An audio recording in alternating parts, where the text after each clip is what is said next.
What's going on, everybody? If you're working on the push rod that's in the center of your clutch, you know, it has this little thrust bearing inside of it here. I know a lot of you may not have a way to hold it still, because if you're going to rebuild it, you know, it's got a bearing inside here that usually needs to be replaced. And it's, you know, this is all held in by a little clip.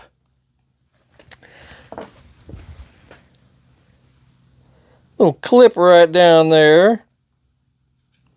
And it's not the easiest thing in the world to remove, because it slides around if you're trying to get a pick under to something like that. All right, so here's what I have done. You know, I have one of these little Park Tool rod holders, but you could probably use something else. You know, maybe something soft so that you can put this in your vise. That way you can have that hold everything for you. Then get you, you know, a couple of picks. Just a couple of picks here. Now you can get in the slots here. The slots of this little clip that's got to come out. If I can see it. Let me put this light here so we can see this better.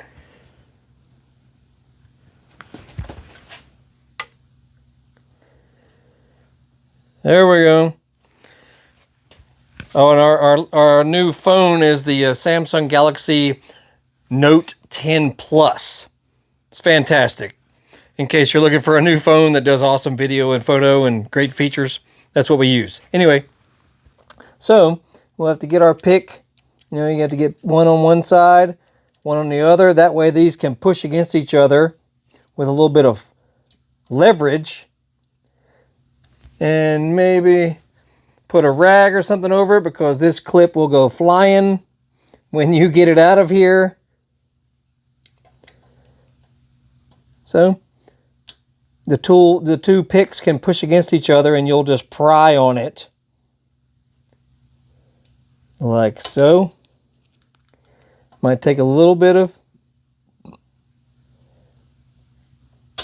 you know, luck and whatnot, and you have to replace this clip as well. It's not the complete easiest thing.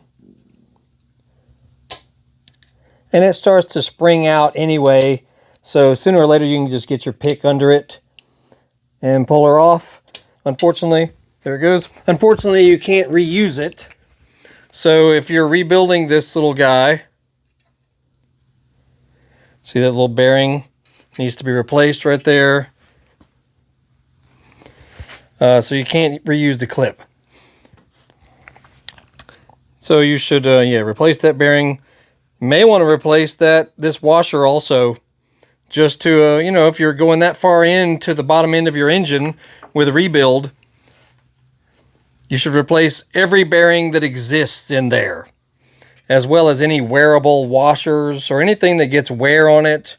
You know, you'll have to do some inspecting and whatnot. All right, so we've got the new thrust bearing. You know, make sure all this looks undamaged, unmarred, no problems. Wipe it clean. You should put a little lube on this bearing here. I'm replacing the washer as well. She should lay right on there. And then the good old new clip. Now you don't want to stretch out the new clip, so you're going to have to be careful.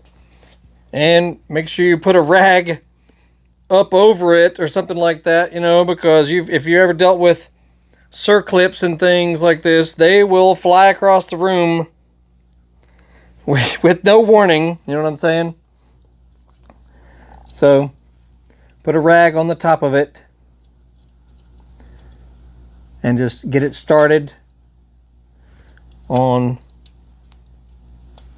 this side here. I know you may not be able to see this very well. And just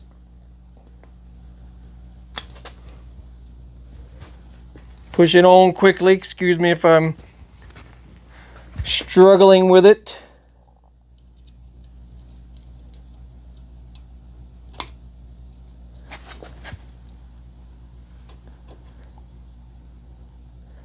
Just hold it in place on the lower end here. And I'm probably... There it goes. Make sure you've got it pushed in the back over here. I know you can't see this, but... And then just push her down. There she goes. So you may have to come up with a tool or something that works for you, but the pick method to at least get the old one off definitely worked for me. And being able to hold it in place with a vise of some sort. This item here is called an AV5 from Park Tool. Fantastic for holding different rods and things, or round items. Otherwise, I mean, yeah, you could do it without it on a regular vise, but this is way easier. So I'll put a link to this guy as well. It's called a Park Tool, which is, you know, typically known for bicycle tools, high-end bicycle tools. I've been using Park Tools for, gosh, probably 35 years, and they are fantastic. They make all kinds of awesome tools. And anyway, the Pushrod. It's found in the center of your clutch.